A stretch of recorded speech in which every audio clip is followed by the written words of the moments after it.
No existen iglesias perfectas, pero sí iglesias saludables. Juntos lucharemos para que la IBB San Rafael sea una iglesia saludable, generosa y piadosa. Mis amados hermanos y amigos, estamos en la cuarta entrega de la serie La Teología de la Cruz. El capítulo anterior vimos cómo la teología de la cruz lleva en sí implícitos el clímax de la salvación, el clímax de la obra redentora, el clímax del perdón del pecado y también el clímax del sufrimiento. Y abordamos un poco acerca de la manera en que el Señor sufrió, lo que representaba para el Dios tres veces santo el cargar con el pecado de la humanidad. Es increíble que en medio de todo lo que pasó haya personas que nieguen la cruz, o cuando menos nieguen el sufrimiento y la consecuente muerte de Jesús. Lamentablemente no son pocos los que desprecian lo que sucedió en el Gólgota.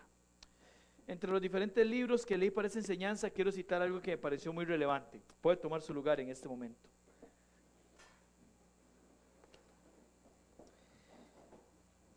Estuve leyendo unos cuantos libros, hermanos, y leí lo siguiente. Dice así: la idea de que Jesús en verdad nunca murió en la cruz se puede encontrar en el Corán, el cual se escribió en el siglo VII. De hecho, los musulmanes afirman que Jesús huyó a la India en realidad. Hasta el día de hoy hay un altar que supuestamente marca su tumba verdadera en Srinagar. Eso es indio para que sepan, ¿verdad? Cachemira. Ahí está la foto. Usted va a este lugar y dicen, ahí está la tumba de Jesús. Porque el Corán dice que Cristo no murió en la cruz, que él huyó, llegó a la India y que fue donde se casó. Por cierto, voy a ir más despacio para que puedan tomar apuntes. Esta semana Gui me dijo que yo predico a 2X, ¿verdad? Al doble velocidad. Entonces, para poder disfrutarlo todos, ¿verdad? Vamos a ir un poco más despacio. En los albores del siglo, no, es broma, pero sí para poder tomar todos los apuntes. Gracias, hermanos, que siempre sacan el tiempo para poder tomar apuntes, porque esto va a ser de bendición para su vida más adelante y también para las personas con las que usted lo comparta. No solamente en el Corán, que fue escrito en el siglo VII después de Cristo, en los alrededores del siglo XIX, dos hombres llamados Karl Barth y Carl Venturini, junto a otros, trataron de refutar la resurrección, sugiriendo que en la cruz Jesús solo se desmayó por el agotamiento o porque se le había suministrado una droga que lo hacía parecer que moría y luego revivió en la tumba. Los teóricos de la conspiración reforzaron esta hipótesis, señalando que a Jesús se le había dado un líquido en una esponja mientras estaba en la cruz, como dice Marcos 15:36, y que ese líquido lo que hizo es como que usted le pusieran cloroformo, lo desmayó. En consecuencia, dicen, la reaparición de Jesús no fue una resurrección milagrosa, sino una mera resucitación fortuita, y su tumba quedó vacía porque siguió viviendo. Hay una diferencia entre resurrección y resucitación. No es el caso para esta ocasión, pero Cristo no solamente tuvo una resucitación, no fue que él, como cuando alguien está en shock y le hacen los paramédicos, ¿verdad? Reanimarlo, no. Él realmente resucitó, experimentó la resurrección, y por eso nosotros podemos después experimentarla también, porque Él es las primicias de los que resucitan. Si bien los eruditos también dijeron en 1929, hay un hombre llamado Lawrence que decía lo siguiente, dice, Jesús lo que pasó fue que no murió en la cruz, sino que Él huyó y se enamoró de la sacerdotisa Isis. En 1965, un bestseller de Hugh Schoenfield, The Passover Plot, el complot de la Pascua, afirmaba que solo el hecho inesperado de que el soldado romano clavara a Jesús con la lanza arruinó el plan para salir vivo. O sea, Cristo está vivo ahí, pero cuando le metieron la lanza, se le arruinó el plan. Vean cómo voy acercándome a la fecha. 1972, Donovan Joyce, El rollo de Jesús, The Jesus Scroll, el cual dice contiene una serie de improbabilidades que son más increíbles que las de Schoenfield, que es el que decía esto, que si no le metió la lanza, Cristo sale vivo. 1982, más cerca todavía, Holy Blood, Holy Grail, Santa Sangre, Santo Cáliz, escribe y agregó que Poncio Pilato recibió un soborno para que quitaran a Cristo de la cruz antes que muriera. Aún así los autores confesaron, no pudimos ni todavía podemos comprobar la exactitud de nuestra conclusión. Y en forma más reciente, en 1992, una académica australiana poco conocida, Barbara Turing, causó conmoción al revivir la teoría del desmayo en su libro Jesús y el enigma de los rollos del mar muerto, el cual fue presentado con mucha fanfarria por una editorial estadounidense respetada y luego desechada categóricamente por el erudito de la Universidad de Emory, Luke Timothy Johnson, por ser el más puro disparate, el resultado de una imaginación febril más que un análisis cuidadoso. Hermanos, sigue habiendo gente que no cree en lo que usted y yo creemos. Y no solo eso, que se burla de lo que nosotros creemos. Aquí hay un problema, porque Pablo dijo, si Jesús no murió y si Jesús no resucitó, entonces vana en nuestra predicación y vana en nuestra fe también. Todavía sigue habiendo gente que dice, Cristo no murió, se desmayó. Sin embargo, ¿qué es lo que establece la evidencia en realidad? ¿Qué sucedió en realidad en la crucifixión? ¿Cuál fue la causa de la muerte de Jesús? Bueno, hermanos, creo que Dios ha sido bueno al permitirnos ver cómo el Evangelio calza con la evidencia científica y cómo cada año, lejos de que la fe se debilita, se confirma. Y la de hoy va a ser una enseñanza apologética. La apologética significa, viene la palabra apología en el griego, que significa defensa. Vamos a hablar de la defensa de la fe. Vamos a ver 4 sucesos médicos que le ocurrieron a Cristo, que nos dan fe de que Él efectivamente murió. No estoy hablando con la Biblia. Ahora, déjeme decir esto, y puede leerlo en la pantalla. Nosotros no ocupamos evidencia externa a la palabra de Dios para creer en Jesús y tener vida eterna. Amén, hermanos. No lo ocupamos. Juan 20, 30 al 31 dice, lo pone en la pantalla, hizo además Jesús muchas otras señales en presencia de sus discípulos, las cuales no están escritas en este libro, pero estas se han escrito para que creáis que Jesús es el Cristo, el Hijo de Dios, y para que creyendo tengáis vida en su nombre. Entonces, la Biblia es suficiente, pero creo que Dios propicia que toda la naturaleza dé fe de la veracidad de su palabra. Y eso debe de llenarnos de gozo y debe convertirse en una herramienta para que otros conozcan el amor de Cristo. El método será el siguiente que usaremos en esta mañana.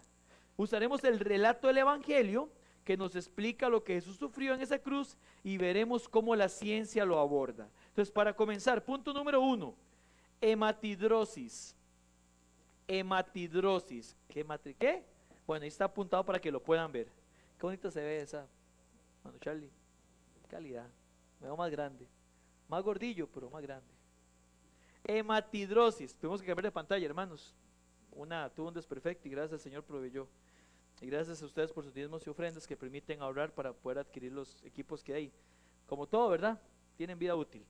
¿Qué es hematidrosis? Busque conmigo Lucas, por favor, el capítulo 22. No vamos a buscar todas las citas porque por tiempo duraríamos muchísimo, pero quiero que vean Lucas 22 porque aquí comienza el sufrimiento de Cristo. La vez pasada vimos el sufrimiento cualitativo del Señor y todo lo que significó y lo que significa para nosotros también el sufrimiento. Hoy queremos ver cómo este sufrimiento era genuino, real, físico. No solo el sufrimiento de la cruz, en el nivel de cargar el pecado, también la parte física de nuestro Señor. Lucas 22, versículos del 40 al 45. Cuando llegó a aquel lugar, les dijo, orad que no entréis en tentación. Y él se apartó de ellos a distancia como de un tiro de piedra y puesto de rodillas oró diciendo, Padre, si quieres pasa de mí esta copa, pero no se haga mi voluntad, sino la tuya. Y se le apareció un ángel del cielo para fortalecerle. Y estando en agonía, aquí viene lo importante, oraba más intensamente y era su sudor como grandes gotas de sangre que caían hasta la tierra. Cuando se levantó de la oración y vino a sus discípulos, los halló durmiendo a causa de la tristeza. Y les dijo, ¿por qué dormir? Levantados y orad para que no entréis en tentación. Ya hemos visto este pasaje, lo hemos estudiado en su paralelo en Marcos 14, pero quiero centrarnos en lo siguiente. A ver, la agonía del Señor empieza desde el momento en que Él sabe que ya va para la cruz. Y su agonía es porque Él va a cargar el pecado. La copa que Él no quiere pasar involucra cargar el pecado. Un Dios 3 veces santo tiene que hacer esto. Su oración al Padre es pidiéndole que le permita pasar esa copa. ¿Y cómo le responde el Padre? Claro que sí, hijo, te la quito. No, le mandó un ángel para fortalecerle. Dios no quita el sufrimiento, provee los medios para soportarlo. Amén, hermanos. Ahí, fue el ejemplo de Cristo, ¿verdad? ¿Cómo dijo Pablo? Cuando quiere decirle, Señor, quítame esto, que mi gracia te baste, hijo, sigue adelante. Cuando pasa esto, hermanos, Jesús comienza a sudar como grandes gotas de sangre. Y este hecho es lo que se conoce actualmente a nivel médico como hematidrosis. Viene de hema, en el original aima, el griego, que significa sangre, y drosis de drosus en el original, que significa agua, ¿verdad? De ahí viene la palabra. Entonces, hematidrosis viene de sangre y agua, significa literalmente la palabra, mezcladas. Ahora, ¿cuándo ocurre esto? Jesús está orando, como está sufriendo intensamente, con una naturaleza humana sin pecado, por tanto una piel muy sensible, su forma de ser y todo, cargando el pecado, con una combinación de angustia hasta la muerte, dice él, mi alma está triste hasta la muerte, sensibilidad, súplica, provoca en el ser humano la secreción de químicos que dilatan los vasos capilares hasta reventarlos. ¿Cuándo se revienta un vaso capilar? Cuando usted lleva un golpe y se le hace un morete, ¿el morete qué es? Eso, ¿verdad? Que se le reventó vasos capilares y por eso se ve sangre. Bueno, la oración era tan fuerte que eso hizo secretar químicos en Cristo que hizo que estallaran vasos capilares. Al estar tan cerca de las glándulas sudoríparas, cuando Jesús suda, suda sangre, pero la sangre no sale igual como sale el sudor. Entonces lo que hacía también esto era lastimar su piel, que una piel extremadamente frágil, de modo que cuando Jesús fue flagelado en las siguientes horas, su piel ya estaba muy sensible. El Señor sudaba gotas de sangre literalmente. Y hace unos cuantos siglos, un par de siglos, la gente decía, esto demuestra que es un mito. ¿Quién puede sudar sangre? Bueno, vaya, ponga en Google, ¿verdad? Hematidrosis y verá casos de personas que le ha pasado en la actualidad. Es muy raro, pero sucede cuando suceden estas cosas. Eso fue el primer efecto en el cuerpo de Cristo. Sigamos más adelante, punto número 2. Conmoción hipovolémica. Achú, dijo alguien. Hipovolémica, como polémica con V. Conmoción hipovolémica. A Jesús lo arrestan. Y una vez que lo arrestaron, lo llevaron donde Anás. Y ahí comenzaron. Vamos a Juan 18, por favor. Juan capítulo 18.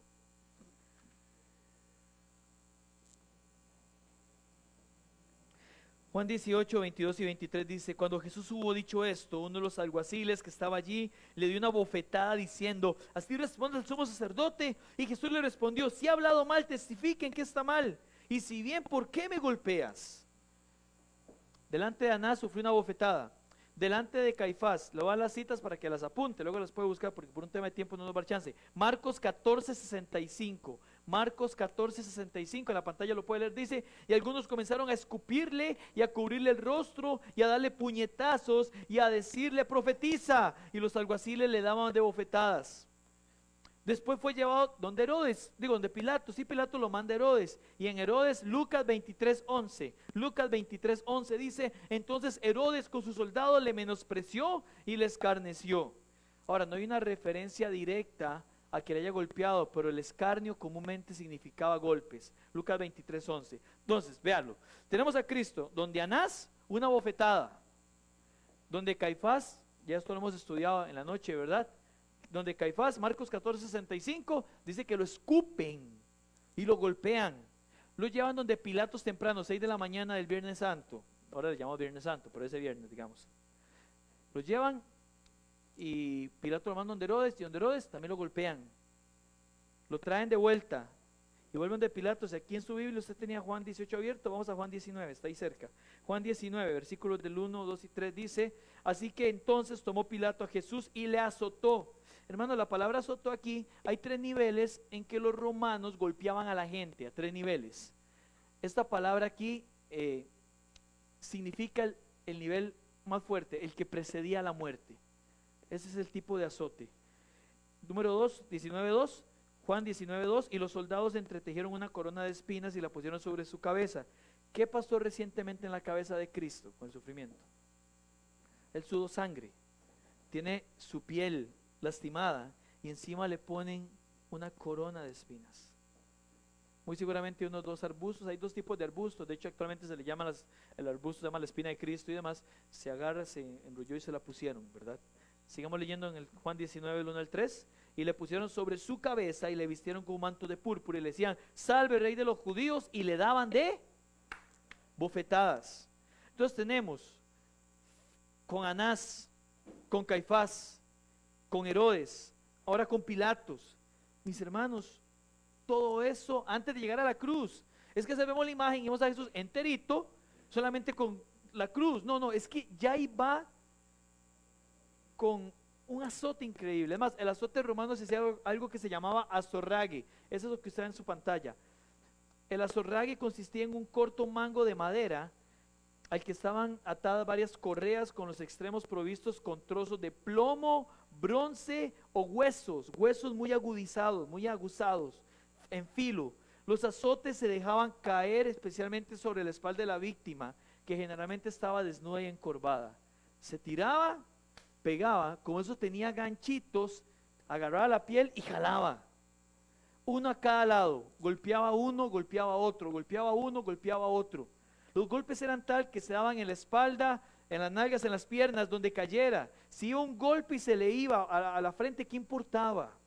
Ahora, los judíos en su ley decía que ellos solamente podían dar 40 azotes menos uno. Pero ¿quién está golpeando a Cristo? Los romanos. Dicen que hubo una época en que los romanos llegaban a pegar hasta 120 azotes. Lo disfrutaban. Ahí estaba y le golpeaban y le golpeaban y le golpeaban. Pero después de eso, hermanos, Mateo 27, 31, para que lo anote por ahí, Mateo 27 al 31, está en la pantalla. Entonces los soldados del gobernador llevaron a Jesús al pretorio y reunieron alrededor de él a toda la compañía. Una compañía era 600 soldados. Los historiadores dicen que tal vez no estuvieron los 600. Lo que le quiero decir es que era varias gente. Y desnudándole, le echaron encima un manto escarlata y pusieron sobre su cabeza una corona tejida de espinas y una caña en su mano derecha. E hincando la rodilla delante de él, le escarnecían diciendo: salve, rey de los judíos. Y escupiéndole, tomaban la caña y le golpeaban la cabeza, que ya tenía la hematidrosis y que ya tenía una corona de espinas, y le golpeaban en la cabeza. Después de haberle escarnecido, le quitaron el manto y le pusieron sus vestidos y le llevaron para crucificarle. Hermanos, para este punto Jesús ya ha recibido más de 5 tiempos de azotes y golpes. Dice el historiador Eusebio del siglo III, hablando de ese castigo que llegaron a experimentar mártires que seguían a Cristo: sus cuerpos estaban terriblemente lacerados. Los mártires cristianos en Esmirna estaban tan desgarrados por los flagelos que sus venas quedaron al descubierto, y los músculos internos, tendones, incluso las entrañas quedaron expuestos. Wow. Yo busqué unas imágenes, pero no las proyectamos porque alguno puede ser sensible. Hay gente que ve sangre y se desmaya, y no queremos eso. Pero si usted quiere buscarlas, yo lo que puse es cómo queda alguien después de un accidente automovilístico. Hermanos, ¿qué pasa en todo este proceso? Hay una pérdida de sangre, que es lo que se llama conmoción hipovolémica. Hipovolemia, hipo viene de poco, vol, de donde viene volumen, y M igual a la risa mía, que es sangre, un poco volumen de sangre. La hipovolemia son bajos niveles de sangre en el cuerpo. Dice un doctor llamado Alexander Metterl, un médico e ingeniero, que una conmoción hipovolémica causa 4 cosas. Primero, el corazón se acelera. ¿Por qué? ¿Qué es lo que bombea sangre al cuerpo? El corazón. Cuando el corazón recibe señales de que no hay sangre, comienza a bombear más fuerte para tratar de mover más sangre. El detalle es que no hay sangre. Esto provoca una arritmia o taquicardia en la persona. Segundo lugar, se baja la presión sanguínea. ¿Qué pasa cuando a alguien se le baja la presión? Puede desmayarse, puede entrar en colapso. Por eso Jesús, cuando le dan la cruz para comenzar a cargarla, ese camino era de 8 kilómetros, 5 millas de camino. Él se desmaya. Vean cómo viene, hermanos. En tercer lugar, los riñones dejan de producir orina para mantener lo que sea de orina que le quede ahí. Y en cuarto lugar, la persona comienza a sentirse sedienta, porque el cuerpo ansía fluidos para reponer el volumen de sangre perdido. Todo esto está pasando sin llegar a la cruz. Todo es médico. Todo está sucediendo. Por ello él se desploma y ponen a Simón a cargarla. No tiene fuerzas. Y cuando llega a la cruz, después de caminar 8 kilómetros en esa condición, Mateo 27, 33 y 34 dice, Mateo 27, 33 y 34, y cuando llegaron a un lugar llamado Gólgota, que significa lugar de calavera, le dieron a beber vino mezclado con hiel. Eso era un antiséptico, era también, pero después de haberlo probado no quiso beberlo, era un anestésico también, era para provocar algún tipo de anestesia. El Señor no quiso beberlo. Yo no entiendo por qué quiere sufrir tanto. Número 3, ¿qué más pasa por Jesús? Lo van a colocar en la cruz, lo van a crucificar. No se le crucifica en la mano. Si se le crucifica en la mano, el peso del cuerpo hace que se desgarre. Buscan el lugar más cercano donde hay un hueso que lo sostenga. Esta es la muñeca. Ahora, déjeme introducir un paréntesis aquí. Existieron muchas personas que dijeron, Cristo llegó a la cruz, pero Él no fue crucificado con clavos, sino amarrado, porque la costumbre de la época era amarrar las personas, no exactamente crucificarlas. Eso no era muy común. De hecho, llegó un hombre llamado Joseph William Hewitt, un doctor estadounidense, hizo un libro llamado Clavos en la Crucifixión, 1932, donde decía que había muy poca evidencia de que los pies de alguien eran traspasados por clavos. Y como dijo un doctor de una institución, todo el mundo decía, no, Jesús no pasó por eso. Cuando llegó fue amarrado nada más. Él no fue crucificado. Bueno, en 1968, don Leo, si quiere ponga la imagen desde ya. Un arqueólogo Taferis encontró un hallazgo que data del siglo I después de Cristo, que correspondía a Joanán. Esta era una persona que había sido crucificada. Lo que usted ve ahí es el pie de esta persona que le atraviesa una púa de casi 20 centímetros y que tenía incluso, dicen que todavía un pedazo de madera de la cruz. Este descubrimiento arqueológico fue suficiente para demostrar que en aquella época sí se practicaba la crucifixión con clavos. Wow, cómo el Señor hace que todo calce, inclusive para los escépticos. Gracias. Volvamos. Como le dije, lo que llamamos clavos era un clavo, como si yo lo pensamos, pero muy seguramente una estaca muy afilada que penetraba en la muñeca y por encima del tobillo. Ahora, quiero decirle algo sobre la muñeca. ¿Alguno aquí ha escuchado o ha tenido algo que se llama dolor de túnel carpiano carpiano? Un dolor muy fuerte que se hace por este lado. Ese dolor se da porque el músculo, el nervio que se llama nervio mediano, que viene aquí, llega hasta aquí y es el que manda todas las sensaciones a tus manos, se inflama. Por eso da dolor aquí, porque hasta aquí es donde se da y la gente le da dolor por estarlo usando. Ese nervio fue donde entró el clavo. Entró hasta que lo trituraran completamente. ¿Alguien se ha golpeado el codo? Lo que llaman comúnmente sacarse la viuda. Es un dolor muy fuerte. Es el nervio cubital. Ese nervio no es tan doloroso como el nervio mediano. Es como si usted agarrara y con unas pinzas se metiera y le hiciera hasta destruirlo completamente.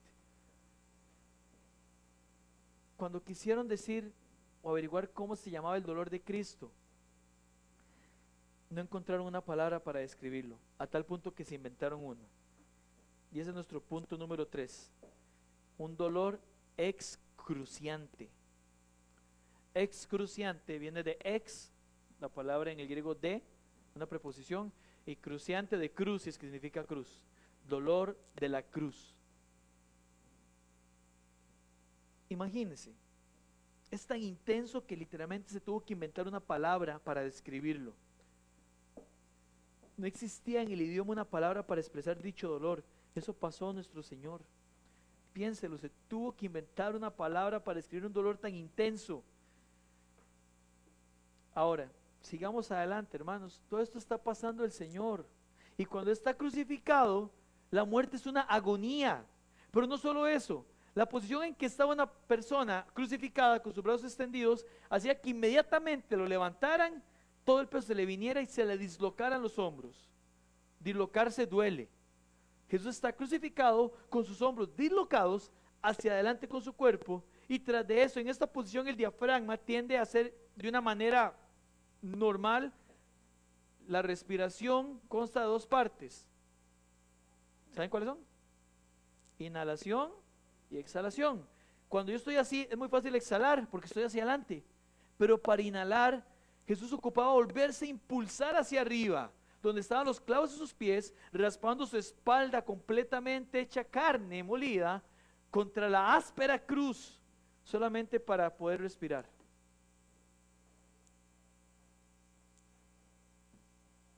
Esa es la agonía de Jesucristo. Crucificado, con dificultad para respirar y cada vez con menos fuerza. Cada segundo que pasaba había menos fuerza para esto. Pero no solo eso pasa. Cuando está en esa posición, como cada vez tiene que respirar menos, el intercambio de dióxido de carbono en sus pulmones no se da igual. Y entonces comienza algo que se llama acidosis respiratoria. El dióxido de carbono que uno cambia cuando respira, comienza a acumularse. Se disuelve en la sangre como ácido carbónico, lo que hace aumentar la acidez de la sangre y lleva un pulso irregular. Como el famoso pip, pip.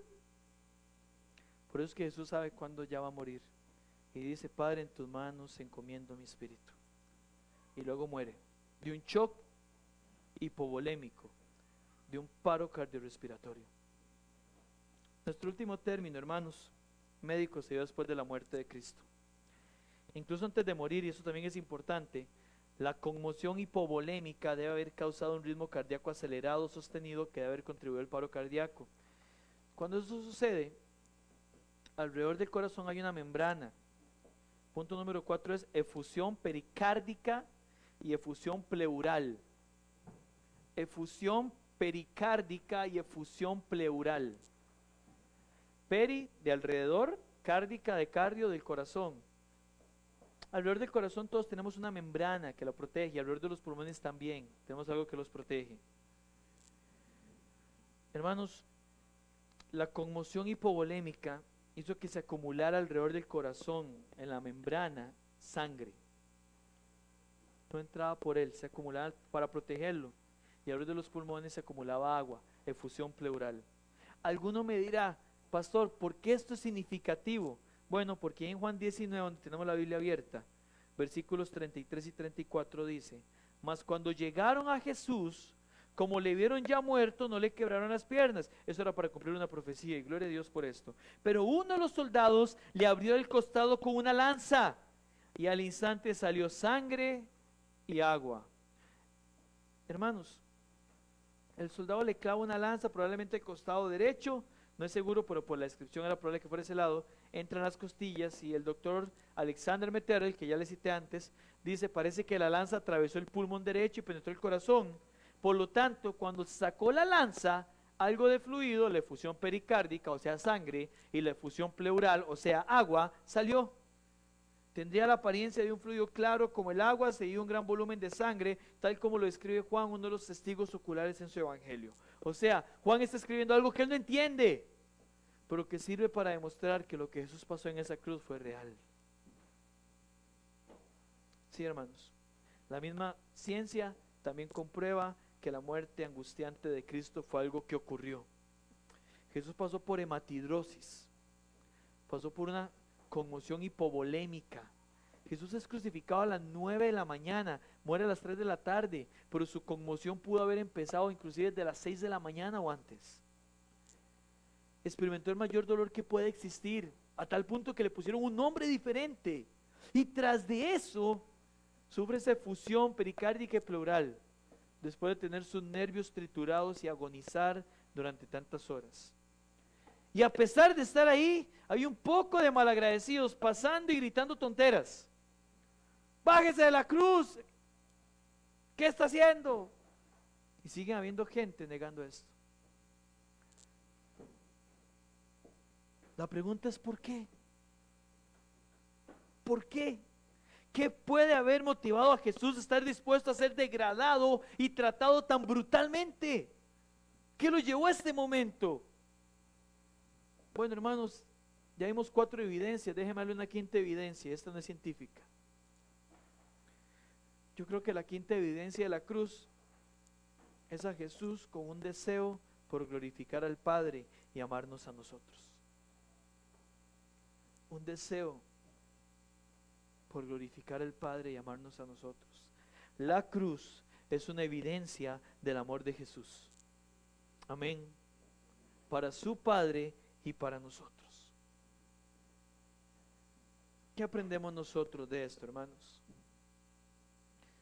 La teología de la cruz no es una teología de debilidad, sino del poder de la debilidad. del poder nacido de la debilidad. No es una teología de la muerte, sino de la vida que nace de la muerte y en medio de ella. No es una teología de la resignación o de la tristeza, sino una teología de la convicción y del gozo en medio de la tribulación y la crueldad del mundo.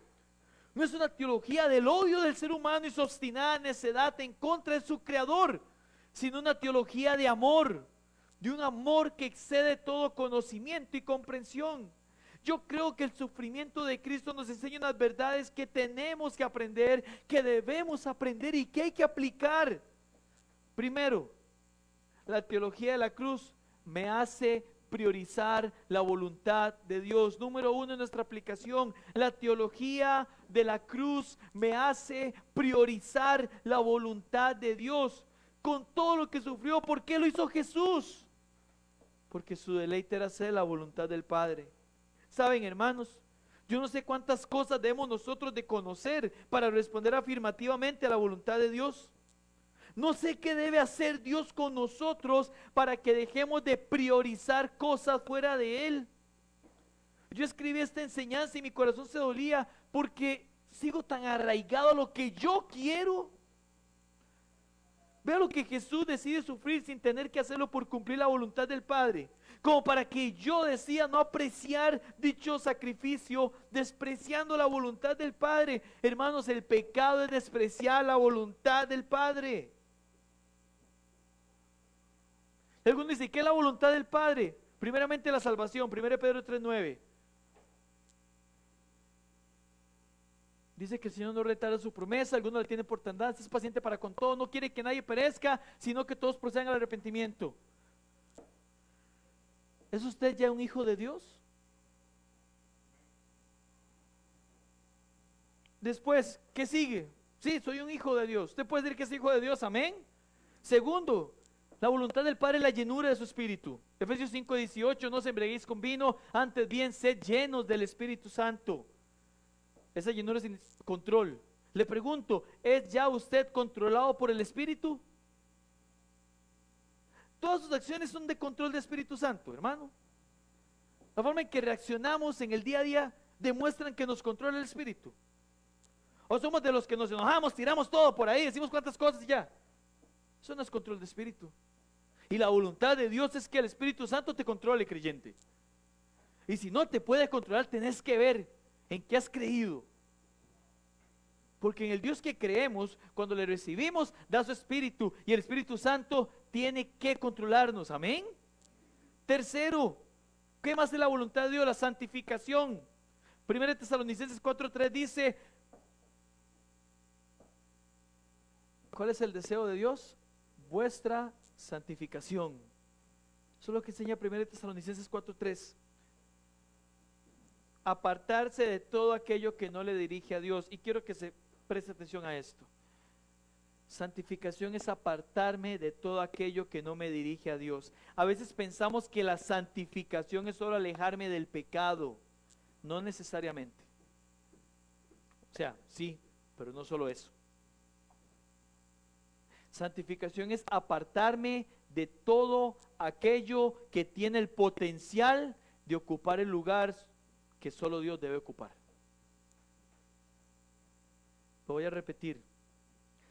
Santificación es apartarme de todo aquello que tiene el potencial de ocupar el lugar que solo Dios debe ocupar. Ayer cumpleaños de mi esposa, yo le decía, feliz cumpleaños, princesa. Y alguien me dijo, no, ella es su reina. Y yo le digo, no, en mi vida solo hay un rey, es Jesús. Yo digo que mi esposa es mi reina, la pongo al nivel de Jesús. Y no, ella es mi princesa, no más de eso. Mi rey es Jesucristo. Y nadie compite con ese lugar. Hermanos, estamos en una época donde el creyente promedio está tan comprometido con tantas cosas y con tantas personas antes que con el Padre. Estamos tan comprometidos. Yo no le estoy hablando de cosas pecaminosas. Usted ya sabe que hay que apartarse de eso, espero.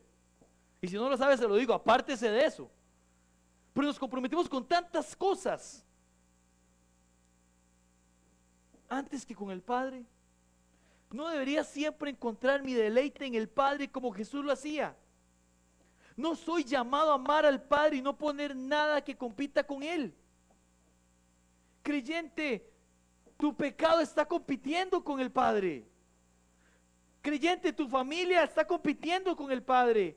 Creyente, tu cónyuge está compitiendo con el Padre. Tus hijos están compitiendo con el Padre.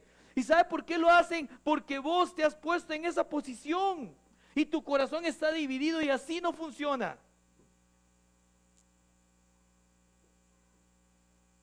Santificación es apartarme de todo aquello que tiene el potencial de ocupar, que solo Dios debe ocupar ese lugar, de priorizar a Dios. Juan 8:29 dice, porque el que me envió, hablando Jesús, conmigo está, no me ha dejado solo el Padre, porque yo hago siempre lo que le agrada. ¿Podríamos decir lo mismo nosotros? ¿Estamos haciendo siempre lo que le agrada al Señor?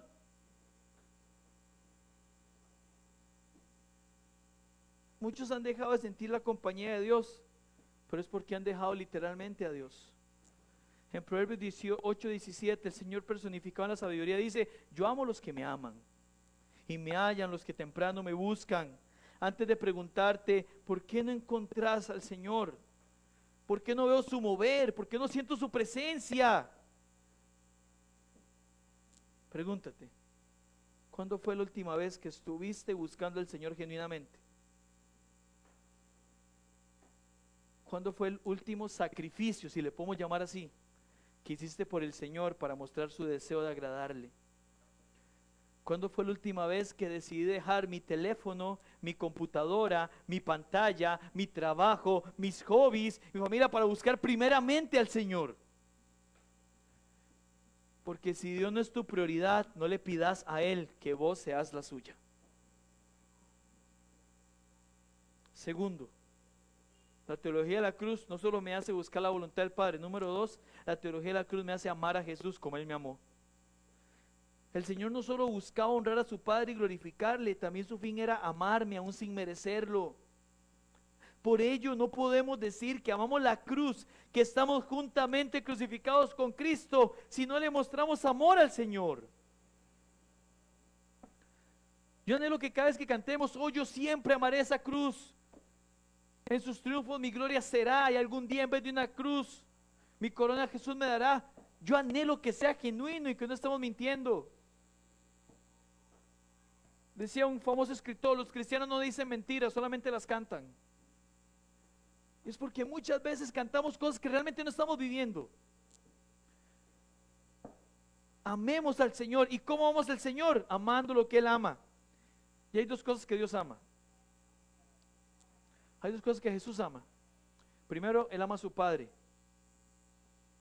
Todo lo hizo para glorificarle a Él. Amén. Esto ya lo hablamos. Entonces hagamos la voluntad. Y segundo, ¿qué es lo que más ama el Señor después de su Padre? Su iglesia.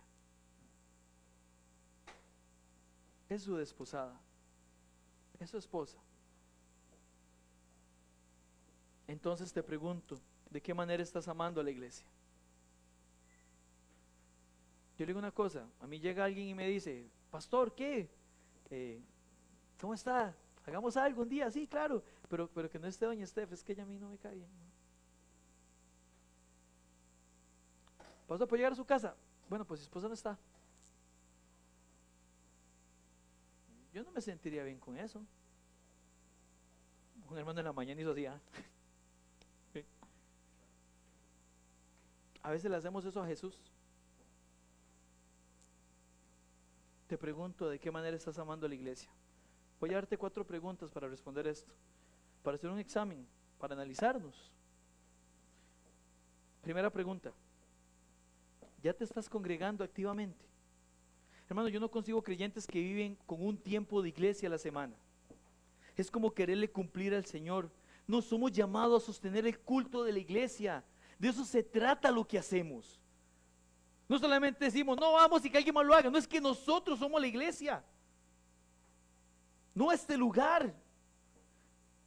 De eso se trata lo que hacemos, más en el día del Señor. ¿Qué parte del domingo es el día del Señor? Nadie sabe. todo el día. Y si no lo haces, ¿cuándo lo comenzarás a hacer? Tenés 168 horas a la semana para invertir en lo que querás. 5 de esas horas, 5, 3 en la mañana y 2 en la tarde máximo, 5, dedicalas a lo que el Señor más ama, su iglesia. Es un 3% de tu tiempo, 3%, solo 3%, 5 horas de 168. Es la única manera en que podamos decir que estoy amando a la gente. Cuando la veo, cuando estoy con ellos, cuando comparto, cuando las apoyo, cuando estamos aquí. Segunda pregunta, ¿ya estás sirviendo? Si aún no sos miembro, yo espero que el Señor te dé convicción y en enero podés llevar el curso de membresía. Pero los que ya son miembros, es correcto, en serio hermanos, en serio es correcto decir que amo a Jesús pero no sirvo a su iglesia. El Señor dijo que se conocería que éramos sus discípulos y que si nos amábamos los unos a los otros, ¿de qué mejor manera puedo amar a mis hermanos que sirviéndoles? Saben, yo me siento muy amado por los maestros de escuela dominical y las maestras, porque ellos viven enseñando la Biblia a mis hijos y yo amo a mis hijos. Yo sé que ahí no están mis hijos, tienen que estar 2 cultos seguidos y la maestra lo hace muy bien porque nunca se han quejado, vienen todos felices. Ya aparece Lucas, siempre me entrega todo para luego irse a jugar con los chicos y correr por todo lado, ¿verdad? Pero cuando me entregan yo veo lo que le enseñan y yo digo, wow, están aprendiendo de Dios y su palabra. Ellos me están mostrando amor. A Saulito, aquí no tenemos una guardería, aquí tenemos maestros de Biblia enseñando la palabra de Dios desde la cuna. ¿Sabe cómo me muestran amor? Sirviendo. Yo me siento muy amado por el hermano don Charlie, don Fabio, don Roy, Randy, cuando llego y los veo coordinando la entrada y echando alcohol en gel y acomodando los hermanos. Son mujeres, 4 estrellas, 5 no, porque puede mejorar, ¿verdad? Para que no se le suba, después digo 5 estrellas. Yo me siento muy amado por don Leo. Vea, don Leo nunca me ha dicho, pastor, lo quiero mucho, nunca, ¿verdad? Pero cuando yo lo voy a llegar temprano, alistar todo para transmitir, hacer que otros lleguen al mensaje, yo me siento amado. ¿Sabe lo que nos pasó ahora? Una pantalla amaneció dañada. Fueron los jóvenes, ¿verdad, Beto? No, mentira, aquí que broma. Y hermanos, sin una pantalla los que están allá no podrían ver ni nada. Bueno, ahí lo hicimos. El hermano Charlie agarró y se fue a comprar una pantalla y la donó. Dice, de parte de mi esposa, no es broma. Entonces aquí estamos estrenando una pantalla y las cosas se dañan, ¿qué se puede hacer? Eso es una muestra de amor. Y así podría seguir citando cada servidor, hermanos, igual que Brayita, Charlie con la transmisión y otros. Pero lo que yo quiero decirles es que amamos a los hermanos y amamos a Jesús cuando no buscamos nuestro propio bien, sino el de otros sirviéndoles. Sirviéndole a la iglesia, Cristo murió por la iglesia. Tercera pregunta, ¿está sosteniendo la obra local y sobre todo la misionera? ¿Sabe por qué podemos suplir estas cosas? Porque hay un ahorro. ¿Y sabe por qué hay un ahorro? Porque ustedes son fieles en diezmar y ofrendar. Es por eso. Hermanos, si aquí ninguno diezmara y ofrendara, aquí no tendríamos nada de lo que tenemos. Tal vez este púlpito sin ningún micrófono que nos lo regaló alguien, solamente unas cuantas sillas y ya.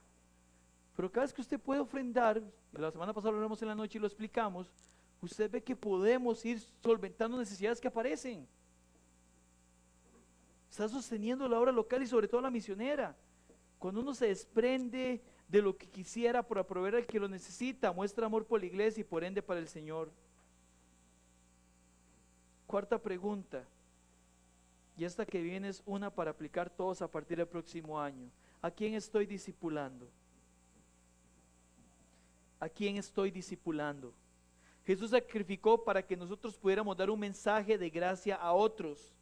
Si actuamos dejando de discipular, no podemos decir que amamos a Jesús. Quiero decir algo, ofrendar a misiones es muy bueno, amén, hermanos, pero no nos excluye de testificar y discipular personas.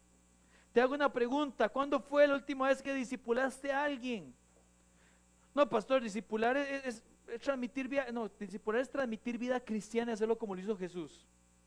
¿Sabe cómo lo hizo Jesús? Enseñándoles, amén, pero también comiendo con ellos, también pasando tiempo juntos, también visitándose en las casas unos a otros. Tiempo. ¿Usted ha escuchado eso que dice que los niños deletrean amor T-I-E-M-P-O? No solo los niños, todos los seres humanos deletreamos amor así. podemos decir que amamos a alguien a quien no le dedicamos tiempo. Sería muy raro. Hermanos, tal vez dice, pastor, yo nunca discipulé a nadie. Bueno, aquí en la IBB lo vamos a hacer juntos el otro año. El otro año es una iglesia discipuladora, nuestro lema. Así que todos o discipulamos o estamos siendo discipulados, algo, pero sí mostramos amor, porque el amor de Dios no debe quedarse en nosotros, es para multiplicarse. Concluimos con esto, hermanos. Hay muchas evidencias que exigen un veredicto. Hoy hemos visto 4 evidencias que nos permiten decir Jesús sufrió y murió en esa cruz. Pero digamos que esas nos sirven para compartir el evangelio. Pero como creyentes, la mayor evidencia de la cruz es el amor de Jesús. La mayor evidencia de que yo lo he entendido es que reproduzco ese amor. ¿Sabe? Cuando vea a una persona en la iglesia, sonríale. Pastor, tengo mascarilla. Los ojos se ven chinos cuando sonríe, ¿verdad? Dígale, Dios le bendiga. Levántele la manita. Ninguna persona debería estar aquí y salir sin por lo menos recibir un saludo de alguien. Nadie. No tiene que conocerle. Tiene que amarle, porque si Dios le trajo aquí, o ya es parte del pueblo de Dios, o puede llegar a ser parte. ¿Cómo no lo voy a amar? Eso es lo que tenemos que hacer. Hay un pastor que siempre me dice, siempre que lo veo, un misionero, él tiene más de 30 años y por eso es que escucho el consejo y lo agarro, porque yo soy muy joven y no he vivido mucho. Pero él siempre me dice, ustedes saben quién es. Mario, no deje que su iglesia, y no es mía, es del Señor, pero usted a lo que se refiere, pierde el primer amor. Él tiene 30 años en esto. Sería muy tonto si yo me hago el que, como estamos viendo de Roboam, ¿verdad? En estas lecturas, que no escucho lo que tenía que escuchar. Sería muy tonto. Yo no.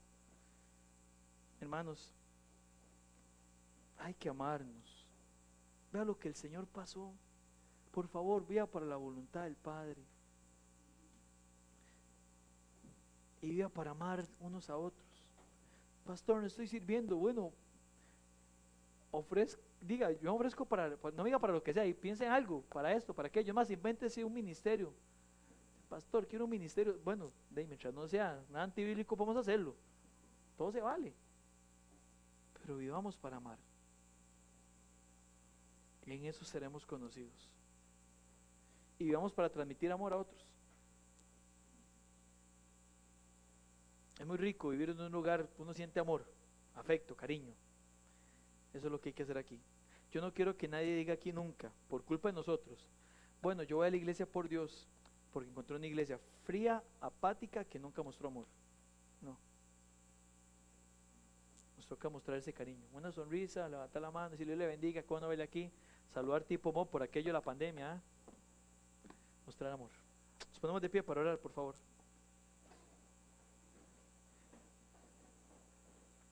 Esta semana, jueves en la noche, creo, viernes, estoy leyendo un libro y leí una frase que Dios puso en mi corazón compartirles.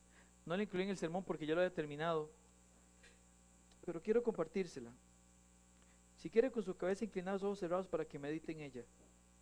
Y después de esto vamos a orar. Dice así: toda alma pertenece a Dios y existe para complacerle a Él. Siendo Dios quien es y siendo nosotros quienes somos, la única relación que debe existir es de completo señorío por parte de Él y de completa sumisión por parte de nosotros. Nosotros le debemos a Él todo el honor de que somos capaces de darle. Darle algo menos es causa de nuestra desdicha. La búsqueda de Dios debe incluir el afán de darle a Él todo lo que somos. Y esto no solo judicialmente, sino real y positivamente. No me estoy refiriendo aquí al acto de justificación por la fe mediante Cristo. Estoy hablando de una voluntaria exaltación de Dios a su legítimo estrado sobre nosotros y el deseo de someter nuestro ser entero al culto y adoración que corresponde a la criatura dar al Creador. No bien hacemos la decisión de exaltar a Dios por encima de todo, nos apartamos de la procesión del mundo. nos damos cuenta que estamos en desacuerdo con el mundo y ese desacuerdo se hará más evidente a medida que avanzamos en el camino de la santidad. Veremos las cosas desde un nuevo punto de vista. Una nueva mentalidad se formará dentro de nosotros. Un nuevo poder vendrá a nuestras vidas. Nuestro rompimiento con el mundo será el resultado directo de nuestra nueva relación con Dios. Papá, usted conoce nuestras vidas y nuestros corazones. Cuando pensamos en lo que usted sufrió, Dios, no entendemos el porqué de Cristo, no hay forma. Cuando pensamos que usted nos atrajo a usted y nos tiene aquí en esta mañana escuchando su palabra, Señor, no entendemos el porqué, no lo merecemos, es la pura realidad. Pero ya que lo tenemos, Señor, por su pura gracia, que no nos lo dejemos, Señor. Que respondamos afirmativamente a ese amor, amándole a usted, Padre, y amando a la iglesia, a Jesucristo, que es lo que más usted ama. Señor, haz de nosotros creyentes, Dios, que anhelemos hacer tu voluntad, papá, y no permitamos que ningún deseo de este mundo, sin ser estos deseos algo pecaminosos en sí, sino cualquier cosa que me aleje de usted, me atraigan. Porque, Señor, el mundo pasa y sus deseos, pero el que hace su voluntad permanece para siempre. Manténnos arraigados, Cristo, hacia usted. Y que cada vez que sintamos un deseo por pecar, por despreciar su voluntad, Dios, que no seamos tan ingratos. Por favor, tráenos esto a la mente para decir cómo yo voy a disfrutar los pecados que crucificaron a mi Salvador. Cómo yo voy a deleitarme en algo que fue tan cruel para mi Dios. Y que lo traduzcamos, Señor, en formas de glorificarte y de amarte. Gracias por ser tan bueno. En tu nombre oramos, por Jesús. Amén. Amén.